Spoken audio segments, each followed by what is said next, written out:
Hari ini mari kita bersama-sama membuka Alkitab kita dalam Matius pasal yang ke-9 ayat 27 sampai dengan ayat yang ke-31.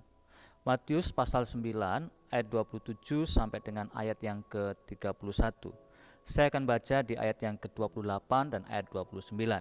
Demikian bunyi firman Tuhan. Setelah Yesus masuk ke dalam sebuah rumah, datanglah kedua orang buta itu kepadanya.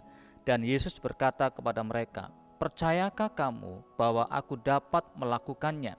Mereka menjawab, "Ya Tuhan, kami percaya." Lalu Yesus menjamah mata mereka sambil berkata, "Jadilah kepadamu menurut imanmu." Dalam pembacaan firman Tuhan kita pada hari ini, kita kembali melihat sebuah kisah mujizat yang Tuhan Yesus lakukan kepada dua orang buta, dan kembali kita belajar tentang pentingnya iman untuk kita mengalami mujizat Tuhan. Saudara yang dikasih Tuhan, saudara bisa perhatikan ayat 29 tadi.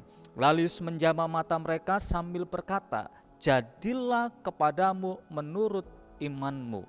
Saya yakin Bapak Ibu masih mengingat apa yang terjadi dalam mujizat yang Tuhan lakukan kepada hamba dari perwira Kapernaum. Yesus berkata kepada perwira itu, "Pulanglah dan jadilah seperti yang engkau percayai." Dan kalau Bapak Ibu baca dalam kisah di atasnya dari Matius pasal yang ke-20, Matius pasal yang ke-9 ayat 18 sampai dengan ayat yang ke-25, kita juga membaca tentang perempuan yang pendarahan 12 tahun. Yesus berkata kepada wanita itu, kepada perempuan itu, "Teguhkanlah hatimu, hai anakku, imanmu telah menyelamatkan engkau."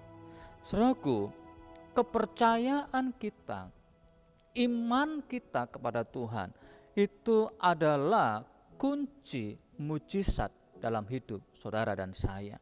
Untuk kita melihat kemuliaan Tuhan, untuk kita melihat kuasa Tuhan, sangat penting bagi kita untuk memiliki iman percaya kepada Tuhan. Kedua orang buta ini menunjukkan imannya, menunjukkan kepercayaannya. Ketika Yesus lewat, dia berkata dan berseru, "Tolonglah kami, kasihanlah kami, hai anak Daud." Saudaraku, sebutan hai anak Daud yang saudara bisa baca di ayat yang ke-27 adalah sebutan yang seringkali menuju kepada Mesias yang dirindukan, yang dinanti-nantikan oleh orang Yahudi. Sang Mesias keturunan Daud. Dan kedua orang ini berkata, "Kasihanlah kami, hai anak Daud." Dan saudaraku dikasihi Tuhan, apa yang dilakukan oleh kedua orang buta ini, seruannya datang kepada Yesus, itu menunjukkan imannya kepada Yesus. Sehingga dia berkata, Tuhan berkata kepada kedua orang buta ini, "Jadilah kepadamu menurut imanmu." Saudaraku yang dikasihi Tuhan, siapakah yang Anda percayai hari-hari ini? Kepada siapa hidupmu engkau percayakan? Hari ini mari kita kembali percaya Yesus Tuhan, Juru Selamat kita, pembuat mujizat kita, dan percayakan hidupmu kepada Tuhan dan ikuti apa yang Tuhan katakan. Dan apa yang Yesus katakan kepada kedua orang buta ini terjadi dalam hidup saudara dan saya. Jadilah kepadamu menurut imanmu.